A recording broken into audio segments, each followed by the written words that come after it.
Hey, buddy, what you doing? Is it Christmas yet? No, sorry, not yet. I can't wait for Christmas. Yeah, I can't wait for Christmas either. In fact, let's celebrate now.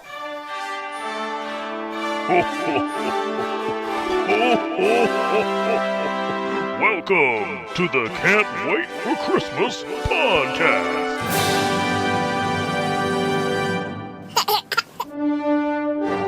It's June 25th, 2018, and that means, as of today, there are exactly 6 months until Christmas. Today on the show, we'll take a look at the Christmas classic, Miracle on 34th Street.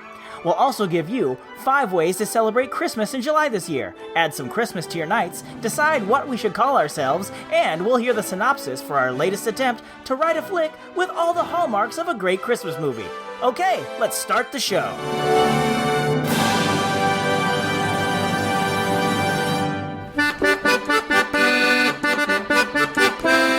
It's Leon Day, and we have a tradition here on Leon Day. And by tradition, I mean we've done this one time before, but we play the official Leon Day Carol.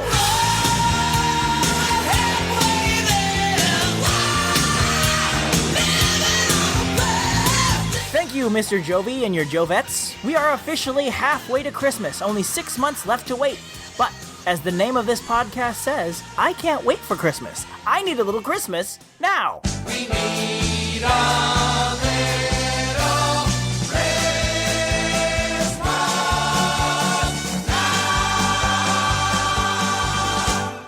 Normally in this part of the show, I try to give you a tip to get you a little Christmas any day. But not this time. This tip gets you a little Christmas any night. It's Christmas pajamas. Maybe people might judge you for wearing a Christmas sweater in the middle of June, and as someone who regularly does it, I can assure you they do judge you. But nighttime is your time. It's just you and the Sandman. He doesn't care what you wear, so grab a pair of Christmas pajamas when it's bedtime. Who knows? It might even give you some Christmas dreams. Pro tip. Most Christmas pajamas are designed to be worn in late December, but you'll probably want to avoid any thick flannel in the heat of summer.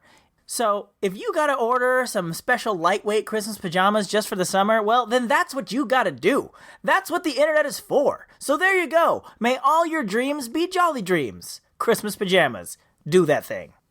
Moving right along, today, as I mentioned earlier, is Leon Day, which is the unofficial kickoff of Christmas in July. Even though it's more than a week away. I don't make the rules, I just blather about them. So, you may be looking to get the most out of your Christmas in July this year. Fortunately, when I started this podcast, I unknowingly became a part of a greater Christmas content universe. We are like the Avengers, but instead of fighting aliens and robots, we celebrate Christmas on the internet. As it turns out, plenty of us are doing something to take advantage of Christmas in July. So I'll count down 5 ways you can join us in today's 5 golden things. 5 Before we start, I want to point out that unlike most 5 golden things lists, I'm not ranking these. It's not like 3 is better than 4 or 4 is better than 3 or anything like that. This is just a list that happens to be numbered for your convenience. So let's start with the first arbitrary number. Number 5. My Merry Christmas. Every year at Christmas, My Merry Christmas tracks Santa's journey around the world on Kringle Radio. Now, I've mentioned this in past. It's a few days of Christmas music with news reports of Santa's journey in between. And when Christmas in July comes around, they rebroadcast it so you can relive all the memories, music, and magic from last Christmas. This year is no exception. For more info on this and the other My Merry Christmas goings-on in July, head on over to mymerrychristmas.com. Number 4. All Things Christmas. This is another site we've mentioned before. They post all sorts of great articles on Christmas food, crafts, decorations, movies, pretty much all things Christmas. Oh! I bet that's why they call it that. Well, this July, they're organizing a Christmas in July blog swap. All sorts of folks will be contributing blogs from anything from recipes to crafts to decorating to organizing to activities. It promises to be super informative and introduce you to some new voices in Christmas love. You can find it or even contribute yourself if there's still time when you're listening to this at allthingschristmas.com. Number 3. Christmas TV history. Joanna Wilson posts a blog about Christmas on TV, from the popular to the rare, and for the last few years, she's thrown a virtual online party every July. And this year, no different. It's a big chance to get to know your fellow Christmas fans as you answer some fun questions like, name your favorite Henson Muppets Christmas program, or what Christmas episode, special, or movie doesn't exist that you wish did. It'll be fun to email in your answers as well as read everyone else's. You can check it out now at ChristmasTVHistory.com. Number 2. 'Tis the Podcast. Okay, gotta be careful about this one. I know occasionally some of the younger folk listen to this show. 'Tis the Podcast is a year-round podcast that talks about Christmas movies all year long. And unlike me, they're out every week, son. They get it done. But for Christmas in July, they're doing a special bonus episode where their listeners share their stories of when they, let's say, found out about Santa Claus. Wink. Got it. So, watch for that, well, I guess listen for that at tisthepodcast.com. Honorable mentions. Christmas Past Podcast. If you follow the Christmas Past Podcast on Twitter, which I do, they are counting down to something big happening July 15th. They're being a little cryptic with the details to heighten the drama, but I have a hunch you're going to want to head on over to christmaspastpodcast.com to find out for yourself. Also, there's this little podcast having its 3rd anniversary on July 25th. They're doing an all-listener suggestions show. You should write into them and be a part of the show. Now, what was the name of that show? Hang on. I can't seem to find... Wait! No, that's not it. I don't know what I have all this junk on my desk for. I should really just ask Santa for a desk organizer this Christmas. Wow, really? Look, imaginary listener, that sounds kind of like Kermit the Frog. I felt weird enough including my podcast with all these other great shows. I'm just trying to make it, I don't know, spice it up a little bit. Maybe you should just move on to number 1 on the list, Spicy McGee. Sounds good. Number 1. Christmas in July Trivia Game Show. So, TV networks tend to have a lot of game shows on during the summer. It's a good way to have something fun to watch while you're waiting for your favorite shows to premiere this fall. Well, us Christmas internet folk decided we wanted in on this action too. So we got together the superstars of Christmas on the net, and also me, for a Christmas Trivia Challenge. It was hosted and really spearheaded by Brian Earl from the Christmas Past Podcast, and besides me, the contestants are Joanna Wilson from Christmas TV, Tom Crow from 'Tis the Podcast, and Lee Cameron, the Christmas Podfather from the Christmas Stocking Podcast. What's more, you'll not only hear us, but you'll see us. We recorded it on video. Fair warning, you'll notice 2 things when you watch. The first is, I forgot to shave and I look like a grizzly hobo, so sorry about that. Secondly, you'll also notice everyone else is super chill and cool, like they're taking the game seriously, but they're not goofing around. I, on the other hand, am acting like a Christmas clown shoe. Back to Tim. Tim in Mickey's Christmas Carol. Yes! His character plays the role of Jacob Marley. Is it A, Donald Duck, B, Jiminy Cricket, or C, Goofy? See. Goofy is correct. See, I knew that I'm pretty bad at remembering things, so rather than try and be the one who got the most correct answers, I decided to be the silliest one. So apologies to my fellow Christmas content creators if my antics were too nutty. Bonus apologies for having to watch me hit mute on my iPad every 5 seconds so you don't hear my kids running around like maniacs in the background.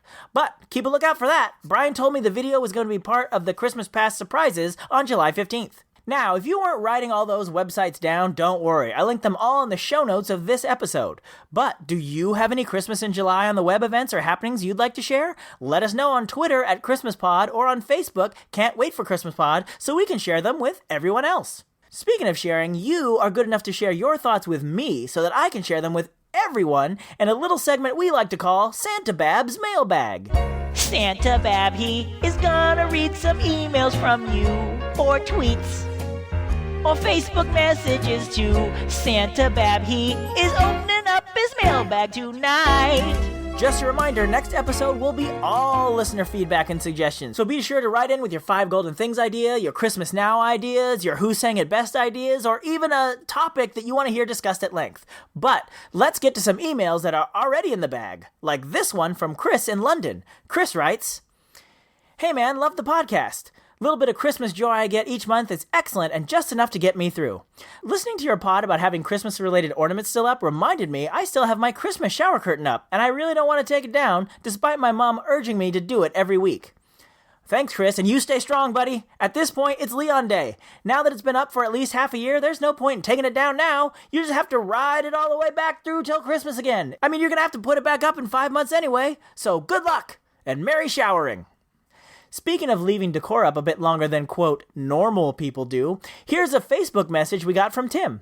First of all, great name, Tim, but Tim sent us a picture of his garage and says, "Don't know how well you can see it, but we still have a wreath and our red and green garage stash up as of yesterday. We cleaned out the whole garage, but my wife knows me well enough not to ask to take the Christmas lights down." First off, I love the term garage stash. Such a perfect description of that string of lights above the garage's mouth. But also, you too can now claim there's no point in taking them down. Leon Day is the point of no return for Christmas decorations. If they're up today, they're staying up, baby! Our last email in the bag is an intriguing one, and it's from Mark, who says, "Hi, Tim.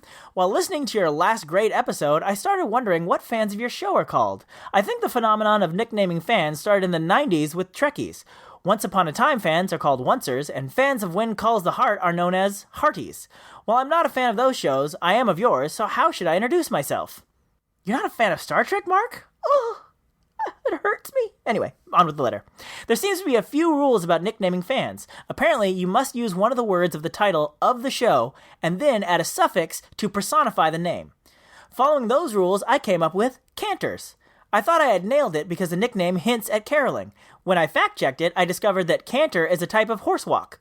Pretty good, because it goes with Jingle Bells. However, not quite what I was looking for. Fortunately, if you change the E to an O, you can make it cantor. It works. Unfortunately, as all this was happening, I heard you use the term waiters. Am I too late? Is waiters stuck like Die Hard to the Christmas movie list? If everybody's already using waiter, okay. But if it's possible, please consider asking everyone to make a switch. Merry Christmas, Mark. A very interesting idea, Mark.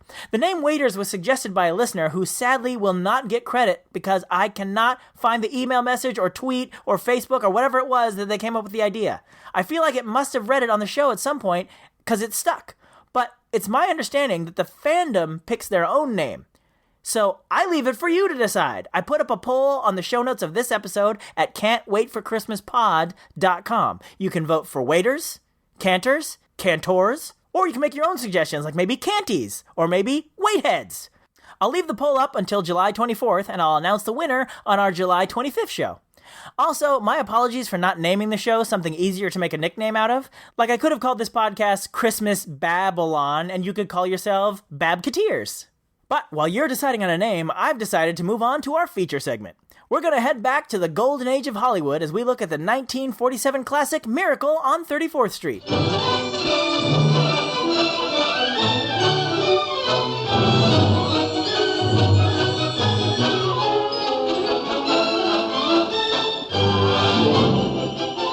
The story of a woman, Doris, who is in charge of running the Macy's Thanksgiving Day Parade, who is forced to use a last-minute replacement Santa. The replacement does so well, he's hired to be Santa at the Macy's store. Meanwhile, Doris's neighbor, an attorney named Fred, is trying to charm her daughter Susan in order to put the moves on Doris.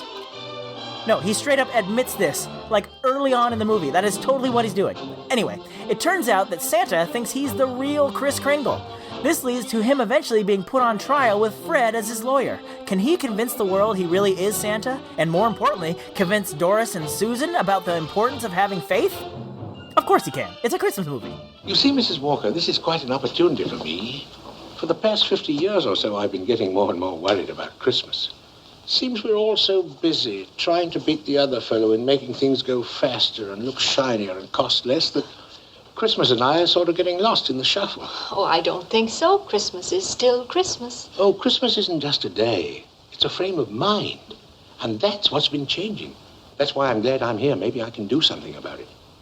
And I'm glad I met you and your daughter. You two are a test case for me. We are?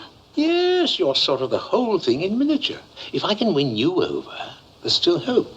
If not, then I guess I'm through. But I'm warning you, I don't give up easily. Now, it's no accident that we're talking about this movie now on our June episode. It was actually released in June of 1947. The head of 20th Century Fox, Daniel F. Zanuck, wanted to get the highest box office possible for the film, and he theorized that most people see movies not in the winter, but in the summer months. Nobody tell him about The Force Awakens, Avatar, Black Panther, or Titanic. 4 of the top 5 American films of all time were released in winter. Shh.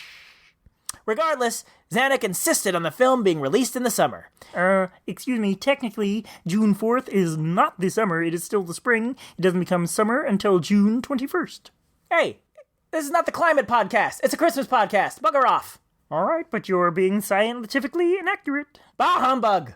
Anyway, this left the marketing department in a bit of a pickle. How do you sell audiences on a Christmas movie in the summer? Spring. Shush! Their solution, don't mention Christmas in any of the advertising. That's right, a movie that's about Santa Claus didn't mention Christmas in its advertising. In fact, they didn't even tell you what the film was about at all. They made a trailer for the film that had very little footage of the movie. Instead, it was a studio head trying to figure out how to sell the movie. What do you make a trailer for? To give the public an idea of what kind of a picture to expect. But, boss, we... Hilarious, romantic, tender, exciting. Make up your minds. It can't be all of those things. Mr. Shape, if you look at the picture... I don't have to look at the picture. I know you're wrong. Tender, exciting. Why, they're practically opposites. You've got to decide what kind of a picture this is. Is it a romantic love story? Is it an exciting thriller? Is it a hilarious comedy? Make up your minds. Now go to work and fix it up.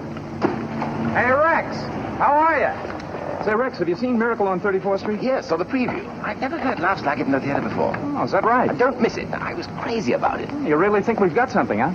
I don't know whether the women will like it, but it's a great man's picture. Well, it's nice to see you, Ed. Got to get back to work. Yeah. See you later. Oh, I'm sorry. Ann Baxter, good to see you. Oh, say, Ann. Yeah. Have you seen Miracle on 34th Street? Have I? Ed, it's wonderful. Yeah, I understand. It's a pretty good comedy. Comedy? Well, I suppose that's true. I had a million laughs, but the thing that got me were the tears in between.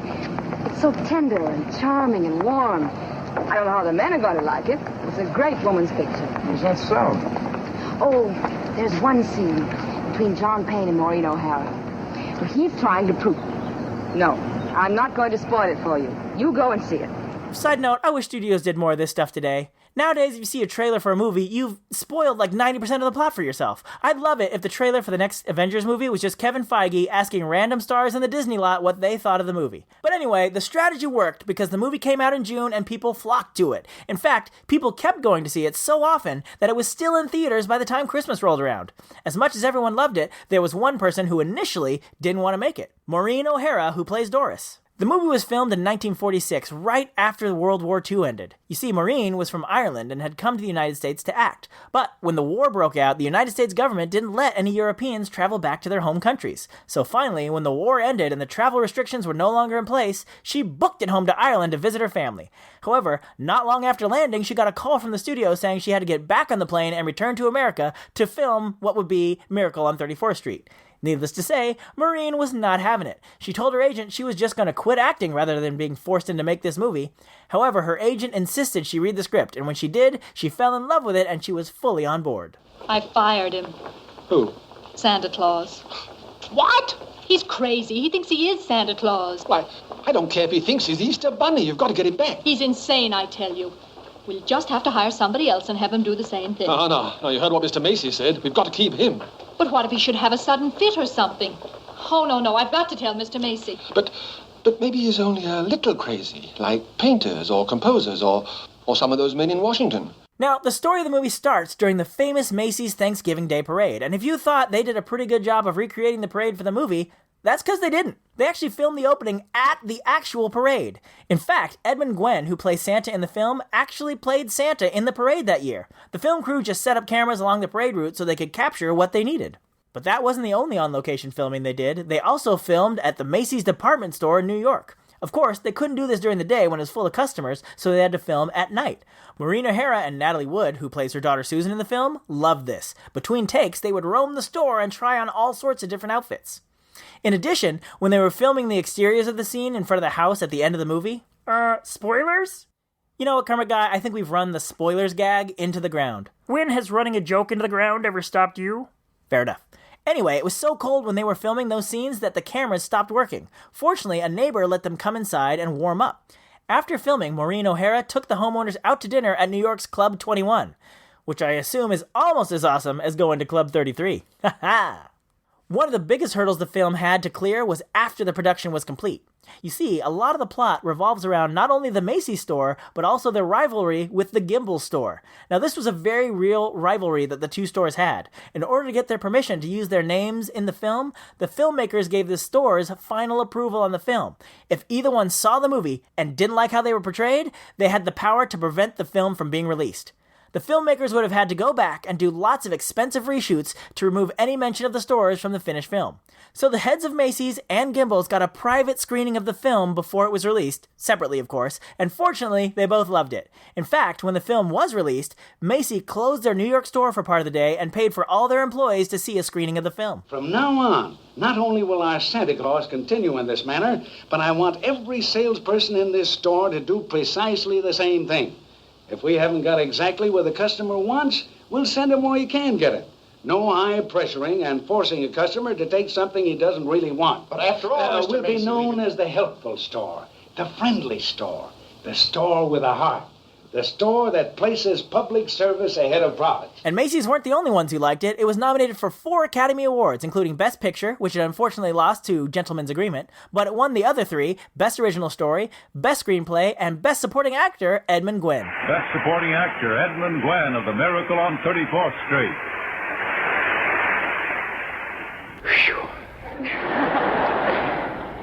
Now I know there's a Santa Claus. Oh, you may laugh, ladies and gentlemen. It's not so easy to be certain, you know. He's a most elusive little fella. Turns up in all sorts of places, under all sorts of names and disguises. First time I ever met him, he told me his name was George Seaton. And wonderfully, George Seaton had his revenge by bringing him to life. About a year and a half ago, he suddenly turned up at Culver City and told me his name was Metro Goldwyn Mayer. That was the day Metro agreed to loan me to Fox to make the picture. And now, I think it's time Santa Claus added a word to his name. I think he ought to call himself Santa Claus Incorporated. Santa Claus Inc. Inc.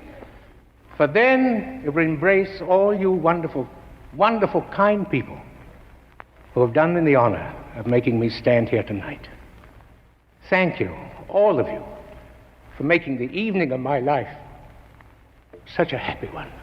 Thank you. When I set out to research this movie for the show, one of the things I expected to find was a bunch of law blogs pointing out how ridiculous the courtroom logic was. To my surprise, mostly everything I've found seems to praise the film for finding a plausible way to prove that Kris Kringle is Santa Claus. The fact that the post office delivers mail to him. One criticism I did find was from Cracked.com, and it wasn't so much about the trial itself, but the aftermath. See, we don't see what happens after Christmas, but basically this guy has just been legally declared Santa Claus. Couldn't he now lay claim to thousands of the times his name and likeness have been used? Hey, Coca-Cola, you want to make more of those ads? You better kick Kris Kringle down something. That's legally him you're putting in his ads. Hey, Hallmark, who's on that Christmas card? Is that Kris Kringle? Cash, please. Maybe I didn't do such a wonderful thing after all. But of course, since he's Santa, he probably won't do that, right? But then I read another article that blew my mind all the way to 34th Street and back again. The film never definitively establishes that Kris Kringle is Santa. I've always assumed he is, but nothing in the film definitively proves he is. Yes, he speaks Dutch to that little girl in the store, and it's impressive, but that doesn't prove anything. He also arranged for Doris and Fred to pass by a house with Susan, but that just proves he's clever. Seems to me a good way to prove who he was in that courtroom would have been for him to have the reindeer fly by. Your Honor, I'd like to enter into evidence the 8 flying reindeer outside the courtroom window. Yeah, the defense rests. With the reindeer, I mean. You've got Cupid where Blitzen should be. And Dasher. Oh, Dasher should be on my right-hand side. He should, huh? Yes. Now, Fox definitely knew they had a hit on their hands and couldn't wait to milk it. They did a radio version with a lot of the original cast. There was a Broadway show based on the film. They even made 2 TV movie versions of this film, as well as a full-on theatrical remake of the film in the 90s. Maureen O'Hara has some less than kind words for those remakes, though. It has been remade 3 times, and I'm happy and proud to say that all times it was a flop. That the first one was the best one. Now, Maureen may not want to see the film remade, but that doesn't mean she didn't want more Miracle on 34th Street goodness. She revealed that John Payne, the guy who played Fred, had written a sequel. He had promised to send it to her, but tragically he died before he had the chance. I find this fascinating for many reasons. First, the original film was in 1947. John Payne died in 1989. That means his sequel would have taken place more than 40 years later? Also, Edmund Gwenn had already passed in 1959, and Natalie Wood died in 1981. So who was going to be in the movie? Just Maureen and John as an old married couple? Also, is there any chance it was going to be called Miracle on 35th Street? I don't know. But I simultaneously want to read the sequel script and never want to read the sequel script. But since I probably never will, I'll just stick with the original. A perfect Christmas movie and a near-perfect movie, period. I don't suppose you even want to talk to me. Something about a present. Yes, I know. I'm sorry, Susie. I tried my best, but... You couldn't get it because you're not Santa Claus, that's why. You're just a nice old man with whiskers, like my mother said. And I shouldn't have believed you. I was wrong when I told you that, Susie. You must believe in Mr. Kringle and keep right on doing it. You must have faith in him. But he didn't get me That doesn't make sense, Mommy. Faith is believing in things when common sense tells you not to. Now it's time for the results of our latest Who Sang It Best. Last time, it was the song Children Go Where I Send Thee, and the contestants were Johnny Cash and Kenny Rogers. And your votes say you overwhelmingly prefer Johnny Cash. I'll be honest, this broke my heart a little. I love the Kenny Rogers version. It's one of my favorite modern-day carols. I was hoping I'd put it in our showdown and you all would fall in love with it too, but sadly, it seems the Man in Black stole your hearts. Well played, Johnny Cash. Well played. But now we're going to write our own Christmas TV movie in our running segment, All the Hallmarks of a Great Christmas Movie. A few days ago, I fired up the old Facebook, Twitter, and Instagram machines to ask you all for an adjective, a job, a big project associated with the job, a city, an activity, a place to do the activity, and a grade in school. And boy, did you come through. Thank you to Brian, Lindsay, Rich number 1, Todd, Aaron, Arthur, Stephanie, Rich number 2, Megan, Andrew, Sean from Twitter, Rachel, Sean from Instagram, Emma, and Blake. Between all of you, we got this batch of Christmas goodness. Sassy, Health Inspector, Inspect a Food Truck Convention, Detroit, Skeet Shooting, Bowling Alley, and 3rd grade. Now, let's see how it works in a story as we read the synopsis for A Sassy Christmas. Weeks before Christmas, Health Inspector Emma is sent to her hometown of Detroit to inspect a food truck convention. As Emma is kept busy with the inspection, her 8-year-old daughter Lindsay is introduced to the art of skeet shooting at a local bowling alley. Emma is surprised to find out that the alley's owner is Ricardo, her old 3rd grade sweetheart and former skeet shooting partner. When Emma and Ricardo reconnect, sparks fly on and off the bowling alley. The beautiful Christmas traditions of Detroit become the backdrop for spirited skeet shooting and unexpected romance. Brilliant! I think the best parts of that movie will be the flashbacks of the 3rd graders skeet shooting in a bowling alley. A sassy Christmas indeed. Remember, if you want to get on the next one, follow us on Facebook and Instagram, where we're Can't Wait for Christmas Pod, or on Twitter, where we're just Christmas Pod.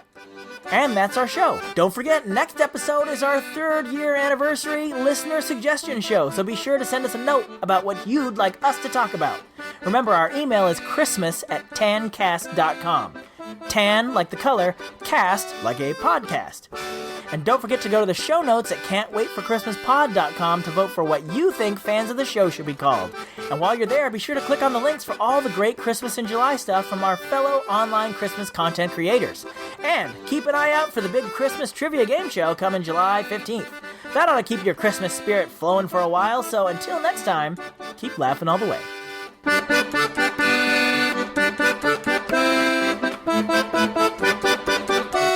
And that was Christmas 1983.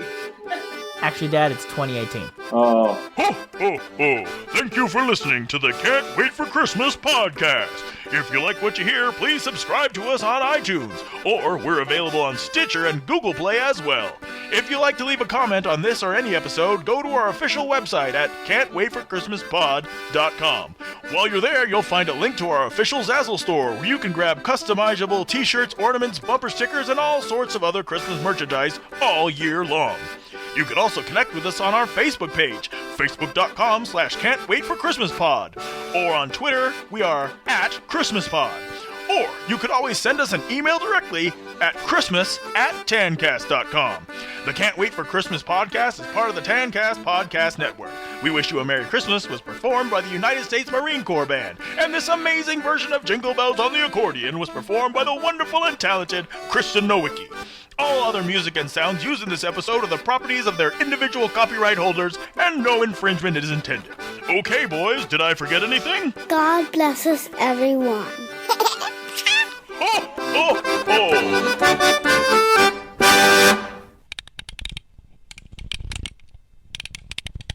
Normally I try and give you a tip to get a little Christmas and Normally I try to give you a little tip in this part of the show, I try to give you a little tip to get a little Normally in this part of the show, I try to give you a tip to get a little Christmas any day, but that's not this time. Ugh, criminy. I'm on the first paragraph and I can't get it.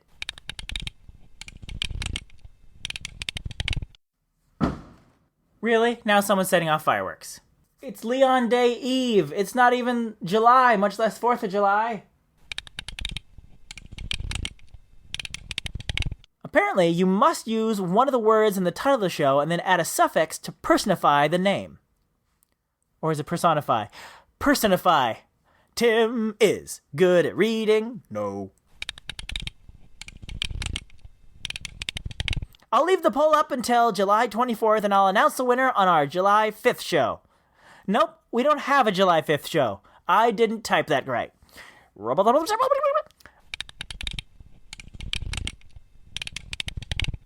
Tim, technically June 4th.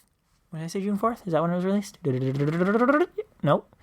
I think it was released June 4th. Now I gotta look up the date. Flibberty flu, bibberty bo bop boo. Where is my internet browser to look for this? I gotta find out when it was released. I thought I knew, but I guess not. Dip-a-da-doo-da-da-dee, yeah. Come on. June 4th. I was right. I didn't need to go through all this.